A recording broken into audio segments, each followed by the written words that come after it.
Today's episode is all about those moments when life feels heavier than we can possibly carry. We're talking about grief, overwhelm, and the invisible weight that so many of us moms shoulder every single day. But we're also talking about what's possible on the other side. Calm in the chaos, clarity when the decisions won't stop, and finding yourself again after feeling loss. My guest, Stacey Johnson, has lived this journey, and I know her story and her tools are going to speak straight through to your heart. Hey, I'm Dr. Angela Downey, and this is Paging Dr. Mom, the podcast for women who are juggling careers, kids, chaos, and cold cups of coffee. We're talking about the real life behind the resumes, the messy moments, big feelings, and how to stay human when you're doing all the things. If you've ever felt like the only one trying to keep it together, you're not. We're going to laugh, cry, vent, and thrive together. So here we go.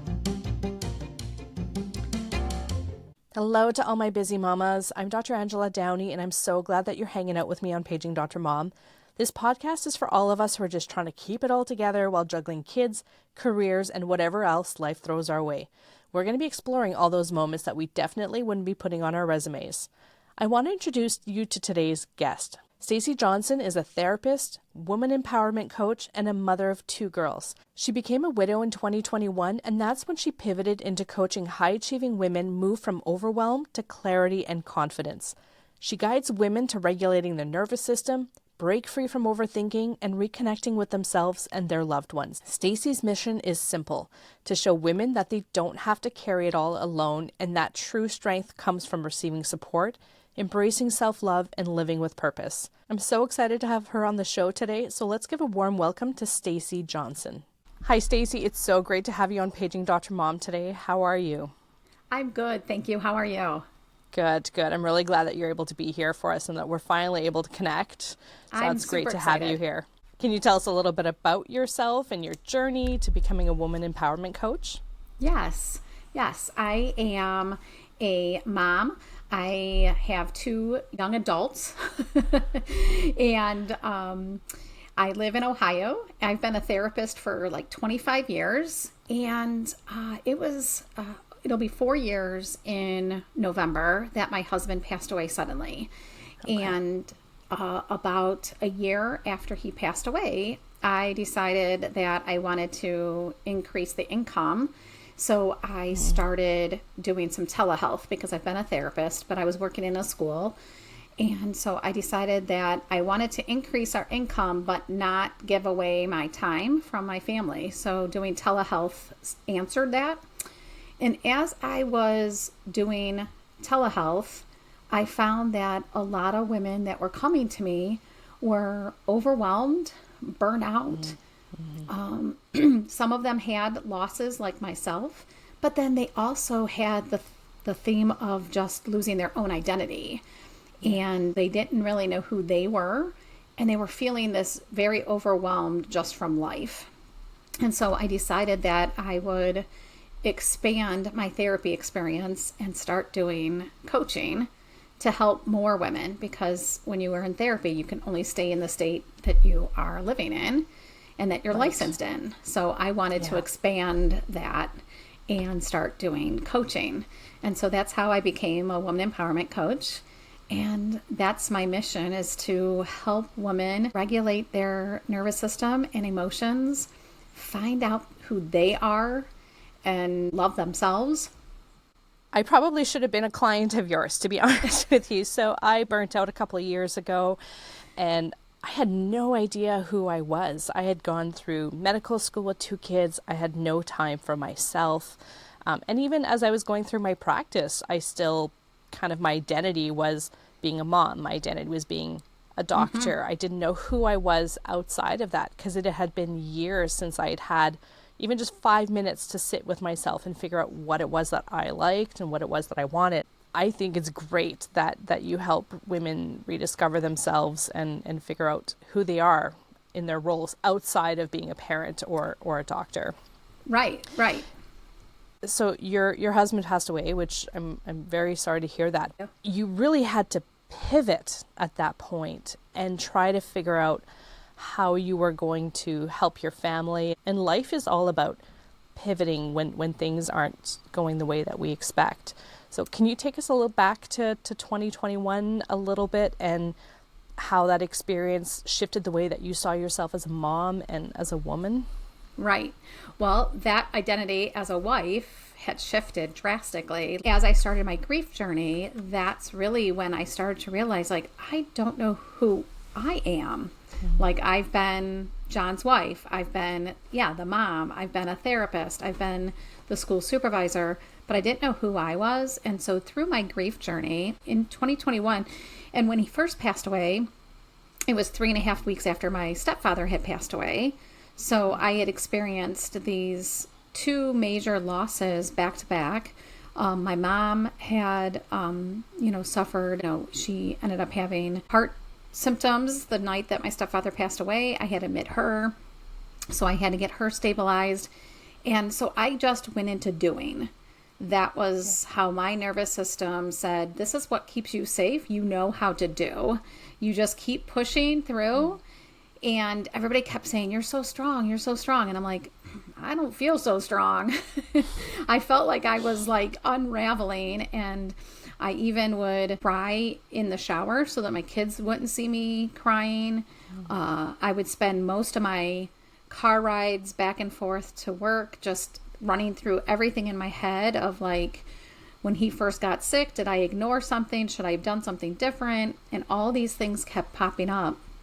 And I had attended some grief podcast, and the things that I was hearing was like, those are all things that I should know as being a therapist. And so I really started to deepen to like recognizing like what I need to take care of now instead of focusing on the what ifs. I started changing the what if statements to what can I do right now, and focusing more on the present moments of any problems that were being faced. And if there was no problem, just learning how to sit and pause and give myself grace and not have to find things to do. And I feel like for years I was stuck in this, just like you said, just doing, right? It's all about the logistics. How are you going to get the kids to their soccer practice? How are you going to get the kids to school? You need to make lunches. It's all about, what do I need to do? And you are not sitting with yourself in any way. No. And I recognized then too, is that women, especially high achieving women who we do all the time, we just keep going and going.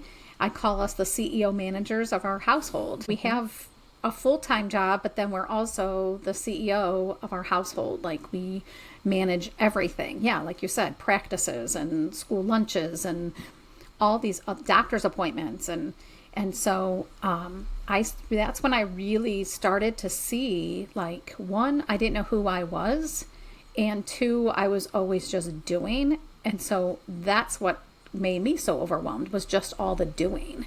And so I started to do that shift during my grief journey of recognizing like what I need to do to take care of myself, find my identity, and learn how to pause. How does stress come up for you? Like, how do you know when you said that you were overwhelmed? What does that look like, and how you're behaving in your relationships and in your everyday life? Well, the first sign that I ignored for years was just that tension in my shoulders and just that heavy feeling like something was sitting on my chest. I ignored that for years. And that was my nervous system trying to tell me, like, you're doing too much. And so that was my first telltale now. Now I know, like, if I start to feel that, there's something I need to change. But then it also, like, I recognize now that how many times I would just get frustrated over the little things, like dishes being in the sink, or you're in the middle of cooking dinner and thinking about how you're going to do the next thing, and someone says, oh, by the way, I need a poster board for school tomorrow, and you're like, like, add that to my list. Like, freak out, right? And so, I recognize now that were the signs that I was not being the best version of myself, because I yelled more often than I should have. Yeah, my patience, it gets just razor thin, and it does not take much to throw me over the edge when I'm not taking care of myself, and when my cup is completely empty and I can't take care of can barely take care of myself, so it becomes hard to take care of other people. Right. And it's interesting you mentioned your child bringing up the poster board. I at one point, one of the best things that I ever did for myself was set this kind of rule with my kids that after 9 o'clock, I am no longer a parent. I will do everything I need to do to get you up to 9 o'clock. If you need something the next day, you need to give me fair warning. Otherwise, it can't happen. And Right. I knew that I needed that 1 hour to myself before bed. My kids had gotten to a point where they were able to put themselves to sleep. I missed those days that they went to bed at 7 o'clock. Right. And as they got older and they stayed up later and later and later, it just cut into my personal time, and that was really tough. So at some point I just said, 9 o'clock, I am no longer your parent. Good rule. You need to take care of yourself. Yeah, and I'm not leaving the house for no one. I don't take off my PJs and get back into my clothes at that point. Right, right. Yeah. What role did reconnecting with yourself play in helping you move from reacting to chaos to responding with intention and grace? Yeah, so that I've noticed a big difference in regards to those little things don't frustrate me. Those daily little disruptions don't frustrate me like they used to. Excuse me.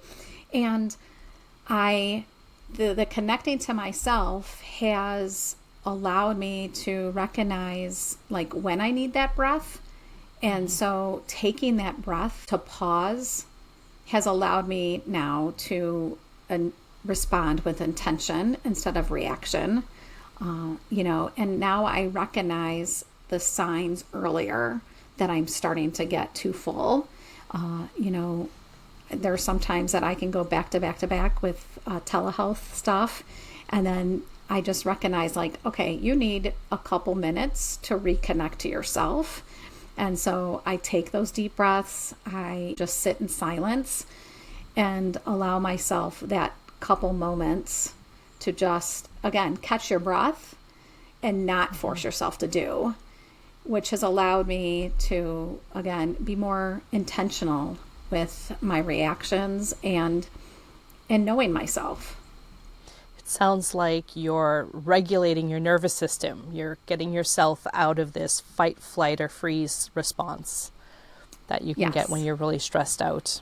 Yes, yes. Do you have any other good practices that feel doable if you're busy and working and juggling all sorts of things? Yes, I've really started more of a morning routine where it sounds like, oh, that's one more thing on my list. Yes, yeah. But I've found that giving myself a couple minutes in the morning without looking at my phone, it's almost before I even put my feet on the floor, I do some grounding work and I do like a couple minute meditations, which has allowed me to then just reflect on, because the other thing that I noticed for myself is that when I was feeling so overwhelmed, also the internal voices of like, you're not doing enough, or if you are resting, you're not being a good mom or you're not being a good wife. So setting that intention in the morning and reflecting on the things that I appreciate and that I'm grateful for.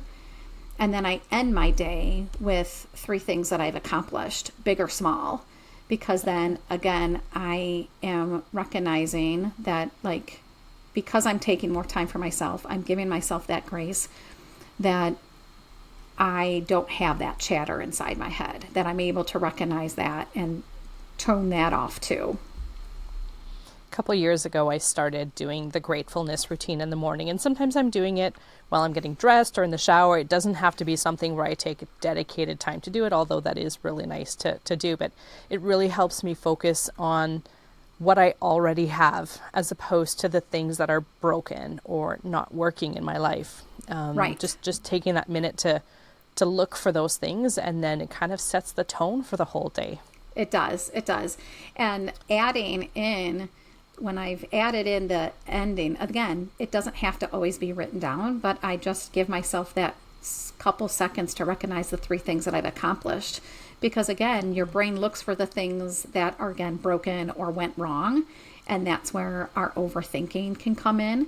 And overthinking can play a role in our feelings of overwhelmed.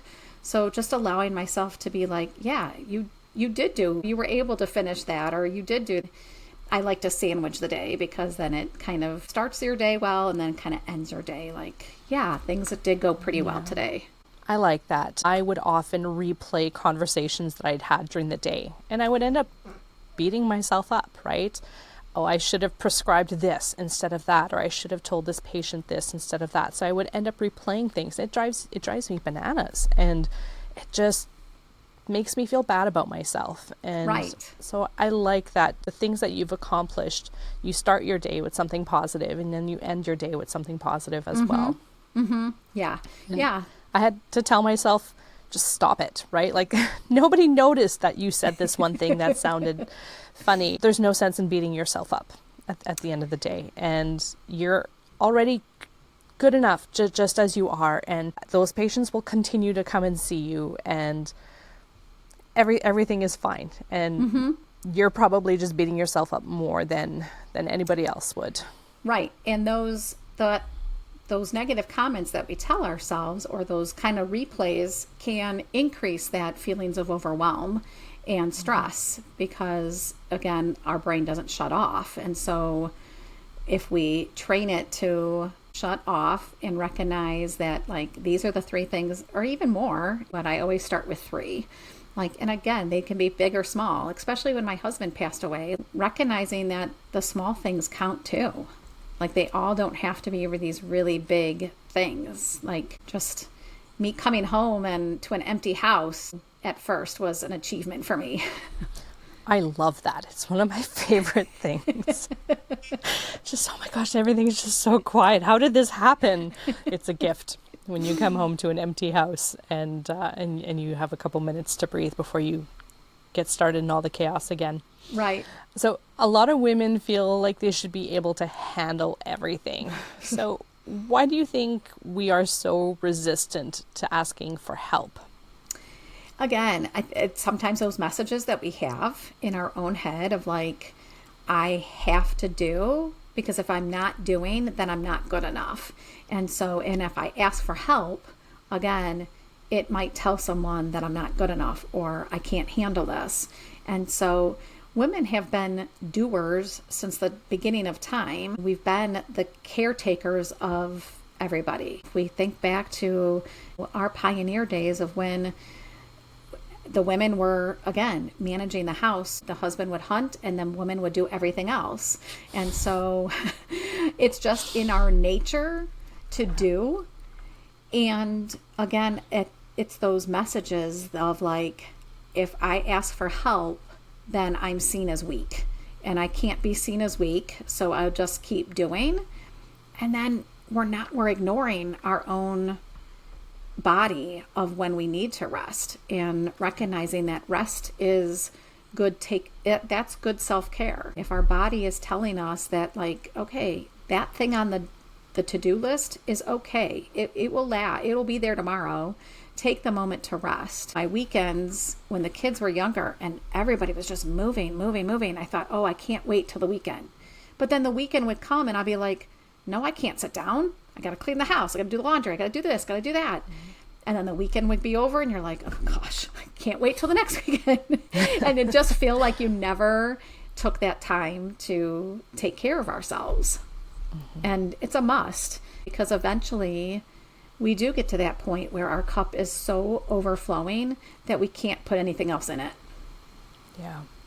It's funny you mentioned the hunter-gatherers, where the men would go hunting and the women would do everything else. It reminds me of like that steak barbecue that you put on in the backyard, right? Husband goes out and cooks the steak and everyone's like, wow, the steak is amazing. Good job on this barbecue. Meanwhile, someone had to like clean the house and wipe down all the patio furniture, do all the grocery shopping, cook the corn, the potato salad, everything. So yeah, sometimes it's hard to be that person who might not get recognized, but right. It's hard to ask for help, and it's okay to ask for help. It's okay to make it into a potluck. We don't have to do everything ourselves. My dinners changed dramatically when I started making everything into a potluck. And, you know, I would say I'm responsible for these things. You guys bring the rest. And it's lovely. I actually get to enjoy some of the meals now, so it's really good. Right. Yep. So a lot of women carry this huge mental load. So the things that you don't see, right? Getting ready for making sure all the chocolates are bought because Easter's coming, or dental appointments, making sure everyone's on track. So women are constantly thinking and overthinking. And sometimes we run into things like decision fatigue because it's everywhere. We're having to make decisions constantly. We're doing it at work. We're trying to come up with the best plans for everybody. Everyone says, well, you're the doctor, you tell me what to do. You're trying to have this collaborative approach. So you're constantly coming up with plans, best decisions, and you're doing that at home as well. So what do you see happening there, and how does that decision fatigue and constant overthinking impact our daily lives? It impacts our daily life because like that decision fatigue is when someone says like, what do you want to do for dinner tonight? And you're like, I don't know. I don't care. And you just can't make that decision. You just feel like you're just, like, I just don't want to make one more decision. So it can show up as procrastination too, like not being able to finish a task or get started on a task because you just can't make that decision to do it. And that was a big thing for me. I always remember like my husband would be like, hey, let's go out to dinner tonight. Where do you want to go? And I'll be like, I don't care. But ultimately I probably did care, but I, one, didn't want to make that decision. And two, it was like, what if they really don't want to go there? So someone else make the decision. So, but yeah, it shows up in procrastination. It can show up. It can, because we're not making decisions and are asking other people, or we second guess ourselves. So then we ask other people like, is that okay? And they're like, it's fine. And then like, are you sure? So then it can start arguments in relationships because we are not willing to make a decision. Do you have any practical steps that women can take to stop spinning in this decision fatigue and move forward?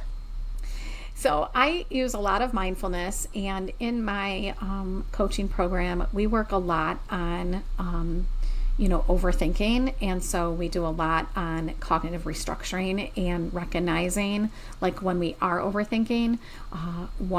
If I have an overthinker that sees that she's overthinking all the time, one of the practices I do is let them know, like, you give yourself permission to overthink, but identify a time in the day that you're going to do that.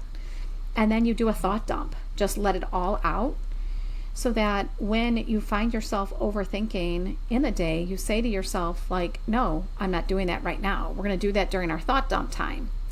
And what starts to, we create this pattern and we become more in charge of our thoughts. And so then when you do that consistently enough, we find that we're not doing as much overthinking during the day, or we find that what we were overthinking wasn't really needed anyways. It was not something, because like you said, you found yourself like replaying conversations or replaying decisions you already made in the day when those have already been made. You can't go back and change it. So, sometimes when we get back in that habit of putting control in our own thoughts, we start to recognize that we're thinking things that we can't change anyways. Let's focus on the things that we can change. When someone also gets in that decision fatigue, I tell them to take that breath and really start to tune in to like listening to themselves and asking themselves, okay, what is the problem I'm facing right now? Like, again, that decision fatigue, we're so focused on everything else that we're not focused on the current problem. Do you think perfectionism plays a role in that? Oh, I know I'm a perfectionist. I'm a type A perfectionist, and I'm sure a lot of my colleagues are as well. How do you let go of that perfectionism so that you don't get caught in this overthinking pattern? Yeah, well, for perfectionism is related to, again, those thoughts that we have. And usually it's the thoughts about ourselves. And somewhere along the line, we may have gotten this sentence in our head of, I'm not good enough. And so we're always, again, doing more to try to prove, and learning to let go of that control, because perfectionism is sometimes related to that control of like, I want it this way. And if it doesn't go this way, then I get irritable, I get overwhelmed. And again, recognizing like, what can I have control over? And so we do a lot of work in regards to just changing our thoughts and having different playlists in our heads that help us make better, make decisions more confidently. I also started thinking about like, what's the minimum I need to do for this to be okay, right? Dinner doesn't have to be a 4-course meal every night. Sometimes cereal is okay. Sometimes toast is okay. So what is the minimum I need to do to achieve what I want, and letting go of that need to have things be perfect before I move forward. So, and that's actually, I think I wanted to start a podcast a really long time ago. And what held me back was it needs to be perfect. I have to do all of these things for it to go where I want it to go. And I wasn't getting anywhere because you're never going to have it perfect. So I ended up just recording my first episode and I asked my partner, I'm like, is this the minimum that I need to be doing for this to be a real podcast, right? And so yeah, perfectionism can really hold you back. It keeps you spinning your wheels. You need to get over trying to make things perfect. You'll never get there. Right. And well, it falls into that category of procrastination. So it goes into that decision fatigue as well, and also that there's usually, again, messages in our heads, that internal chatter that we believe that why we have to be perfect. What kind of freedom did you gain when you kind of just started reclaiming yourself? Yeah, it's amazing because now, like, I used to be an overthinker. Like, and there'd be times when I'd walk up my stairs and be like, why did I walk up here? Like, I knew there was a purpose for the beginning, but all of my thoughts consumed so much. Like, it's like almost a computer. A computer can only have so many open tabs before it runs efficient. And that's the same thing with our brains. We can only hold so much information. So if we're overthinking all the time, and so my freedom, when I started to connect to myself, I stopped overthinking as much. And so I started to recognize, because I was really getting concerned that I was going in the early stages of Alzheimer's because it's in our family. And I really kept thinking, and I would say to my dad, I'm like, "What? How old was Grandma when she started to show signs?" And he's like, "Stop. You have too many things that you're doing." And I'm like, "Oh, what does he know?" Well, he knew more and once I started to stop overthinking, I did notice like how much more that I'm able to like just I also was more present too. I was more, not always thinking about the what ifs or what do I have to do next? I was more present in conversations. So one, I was remembering more because I was more present, and two, I wasn't overthinking. So just thinking, like going up the stairs was like, oh, and now I know why I came up here.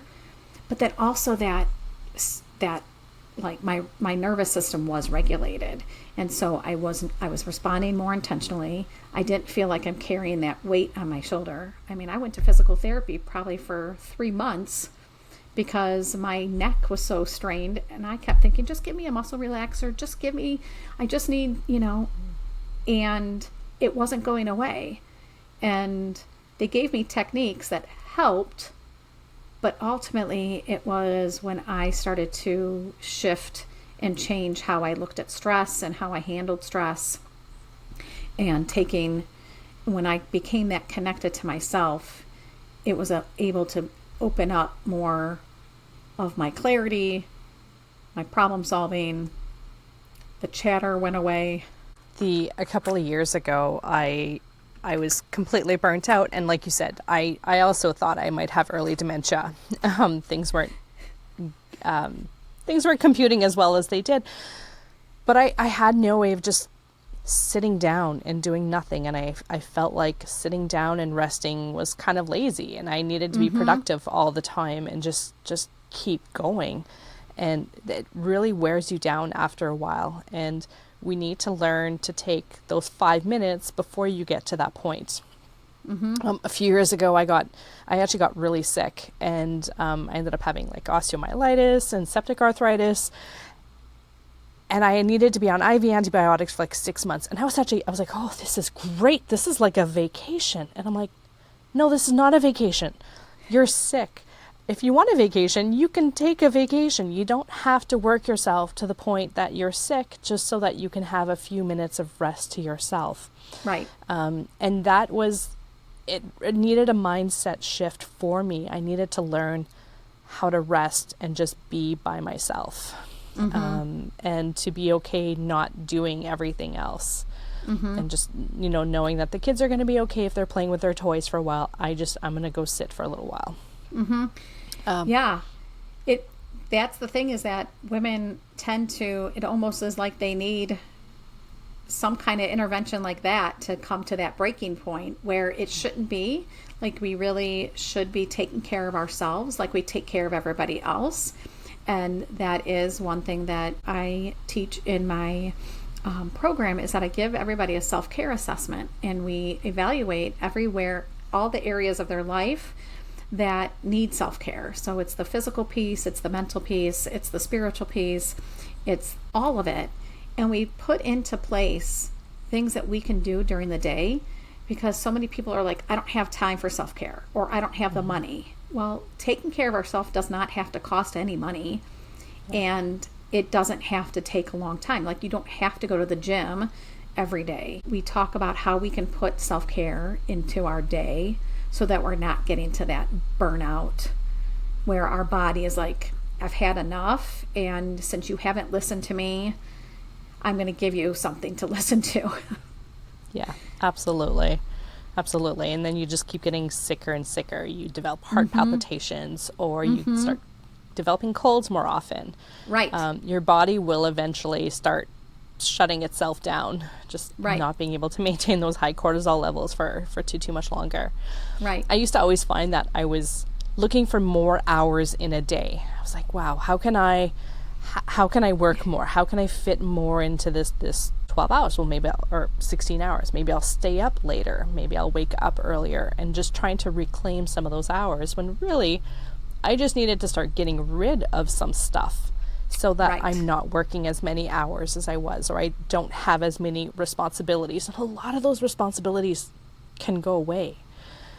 You don't, a lot of them aren't necessary. And that's where my theory of like, what is the minimum I need to do to have these things happen during the day? And it was a game changer for me to be able to remove those things from my day, and to have more time to do the things that I wanted to do.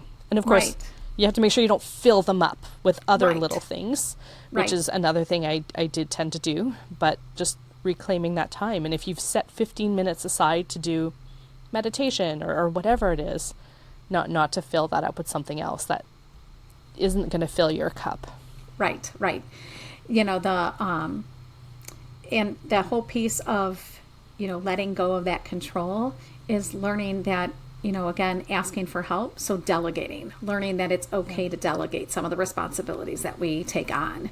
My kids learned to make lunches very early, very, very young. And, it was great to delegate that, and it helped them get their stuff ready for the week, and then they would just pack their lunches every day. And so they've been making their lunches for a long time, and it was nice to have that off my plate. And they're totally capable of doing it, and they're going to eat. They're going to bring with them the things that they want to eat. I mean, you obviously have to make sure they're not just bringing a bunch of chocolate bars, but kids are capable of helping. And my kids also learned to do laundry pretty young, which was really helpful.